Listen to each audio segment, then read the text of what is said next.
Hello YouTube, welcome to Pokemon. Today I'm unboxing the Resilient Life theme deck. I got this deck because I really like the synergy that exists with a good portion of the fairy Pokemon within it.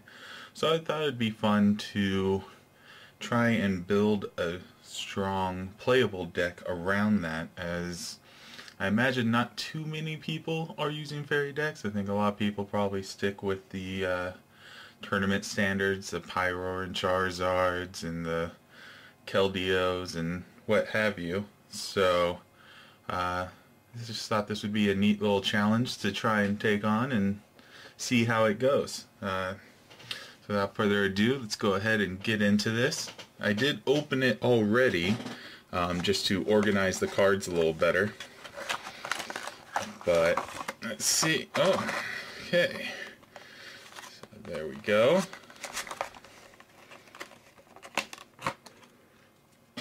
Get this out of the way. Now, as always, you got your playable mat section. I'll open this up and give you a shot of it later, I think.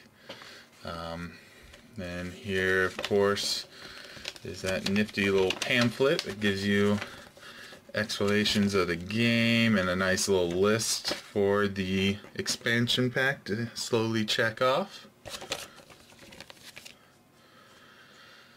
And then, of course, your counters, poison and burn.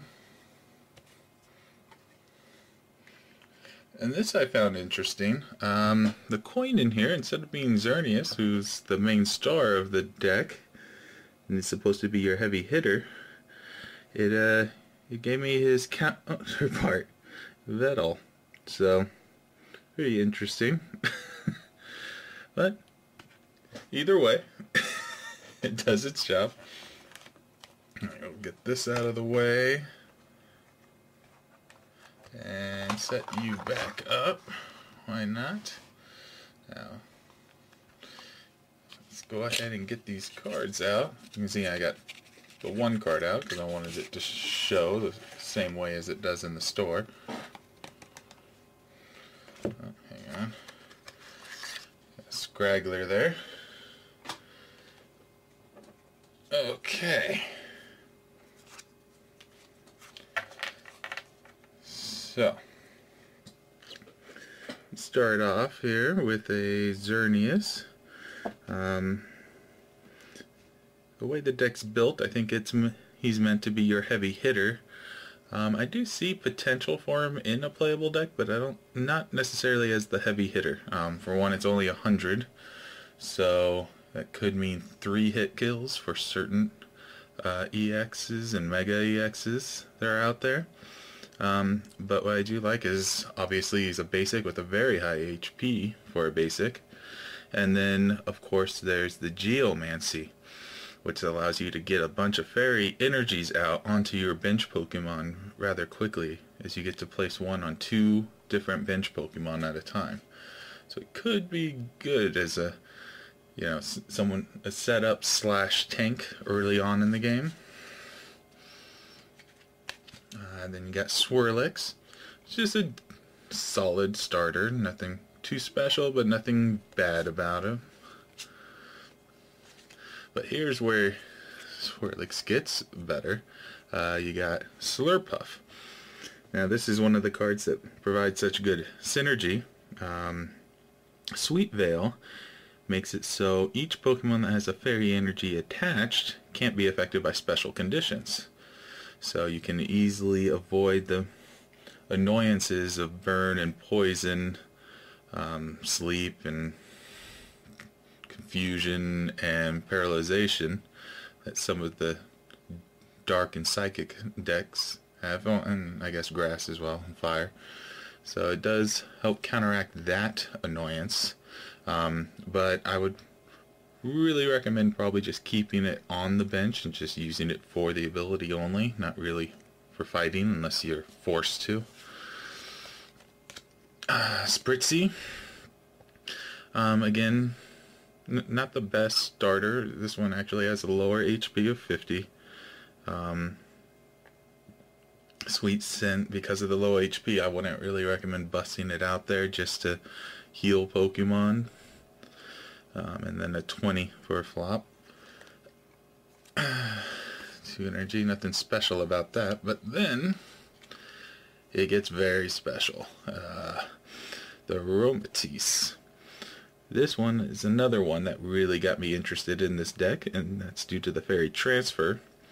As often as you want, before you attack in your turn, you can pick any fairy energy attached to any Pokemon and move it to a different one.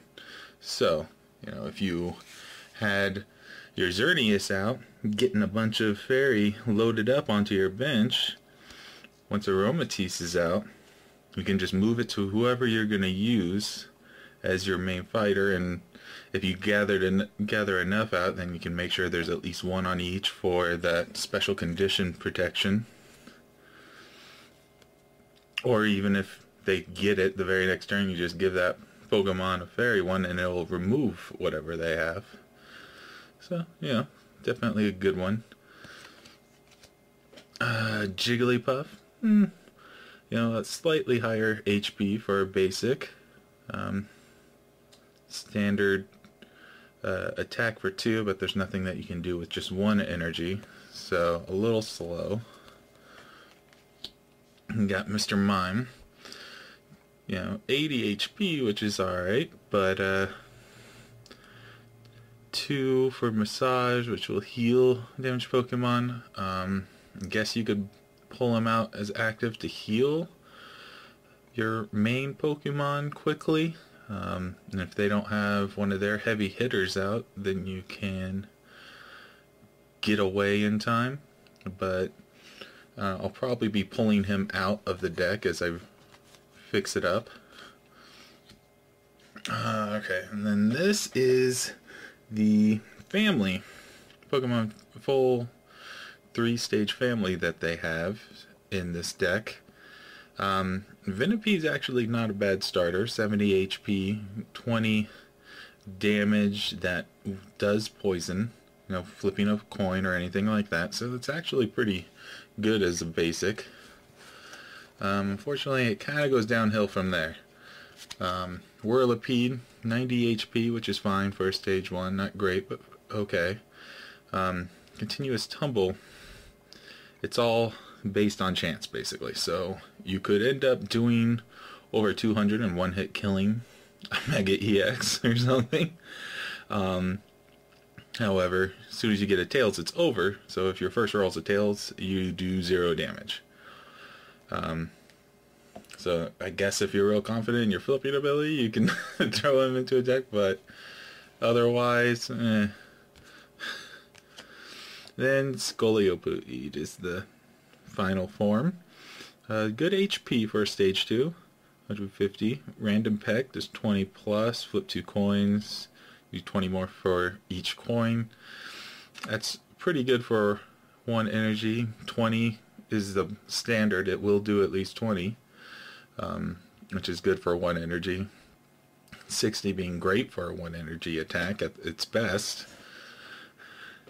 Then you've got Poison Ring, which automatically poisons the Pokemon, and it can't retreat the next turn, so they can't just move it to the bench to get rid of the poison, and does 70 damage. So it's a pretty solid attack.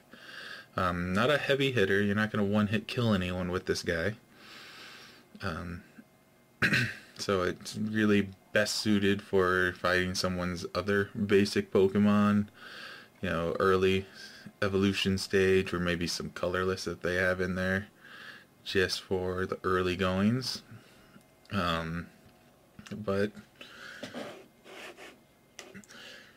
nonetheless, still will probably work this out with something else. It's not a bad starter, 70 HP,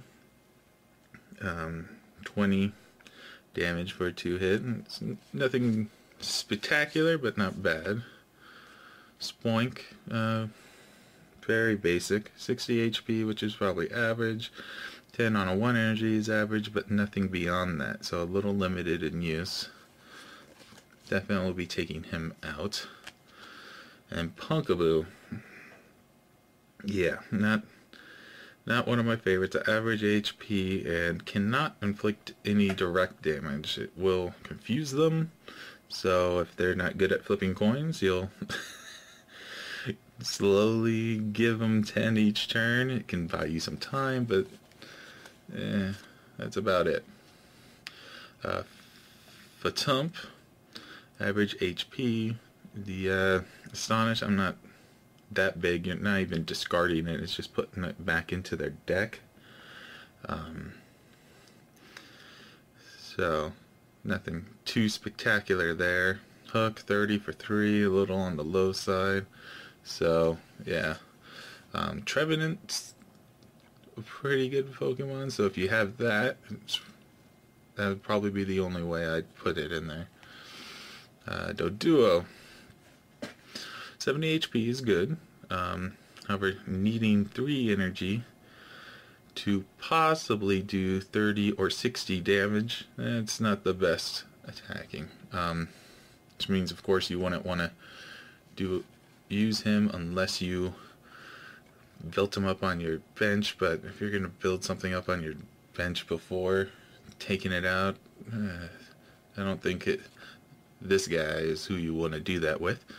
Dodrio, evolved form of Doduo, 1 energy rage, it does 20, and then 10 more damage for each counter on this Pokemon. So as it gets weaker, it will deal more damage. So if you ended up, down to its last 10 life, that'd be 8 counters. So it would deal out 100 damage. So that's basically its maximum, unless you bulked it up within a tool with extra HP, and then you could go a little higher, but you'll also just be 1 hit from even the weakest basic Pokemon. In Denver, 50 plus, 2 coins. Snack does 20 more for each head, so the potential to do 90, minimum 50. Could do worse, but when it comes to playing, you definitely want to do better than this. Alright, now we're into the trainers. Tierno, nice standard one, gets you 3 cards. Definitely something most decks should have. Great Ball, you get to look at the top 7 cards and pick a Pokemon from it. Evo Soda, definitely comes in handy with those 2 Pokemon are in this deck that you want to put on your bench for their special abilities. Help you find it a little bit quicker, especially Aromatisse. That's probably the more useful of the 2. Professor's Letter, always want to be able to get energy out. There's 2 of those in this deck. Max Revive, you put a Pokemon from the discard pile on top of your deck, so your next turn you'll draw it again and can get it back out there. Super Potion, heal 60 damage from one of your Pokemon. If you do, discard any energy. I did find out on the online version of the trading card game that if you use this on a Pokemon with no energy, it still heals them and you don't have to discard any energy. So combine this with Aromatisse, take all the energy off your active Pokemon, use this, heals them, then you get to use the ability again to put all the energy right back on it, and you spent no energy. So it works really good as a combo in that sense. Fairy Garden, the final one that creates nice synergy. This lets each Pokemon that has a fairy energy attached to it retreat at no cost. So again, with the Aromatisse, you can just take your active Pokemon off that's injured and hurt, and then when you select your new one, you just move all the energy you need to that one, and you're good to go. Professor Sycamore, discard your hand and draw 7 cards. So a nice little refresh of the hand card. Help you find what you're looking for. And Roller Skates.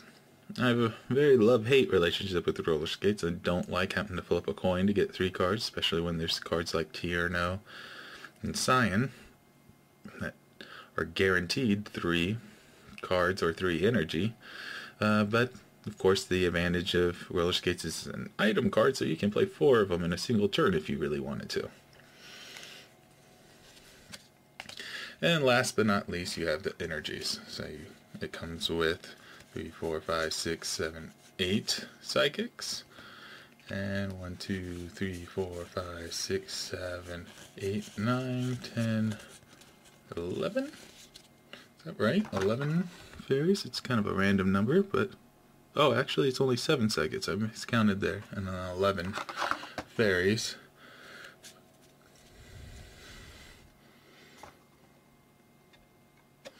And that's it, folks. So, that is Resilient Life. You have some of my initial thoughts of the deck and what to do with it. Let me know what suggestions you have for improving upon this deck as I build out a fairy. I'm a little leaning on whether to do a combo fairy with another energy type or not. Definitely the whole having all energy be fairy and being able to move it around freely attracts me, but you get a little limited in who you can use if you go all fairy. So let me know what thoughts you have on this in the comments below, and then tune in next week when I'll be unboxing a Phantom Forces Elite Trainer box. With any luck, we'll get some good cards that can go into this deck. Until then, have a good one.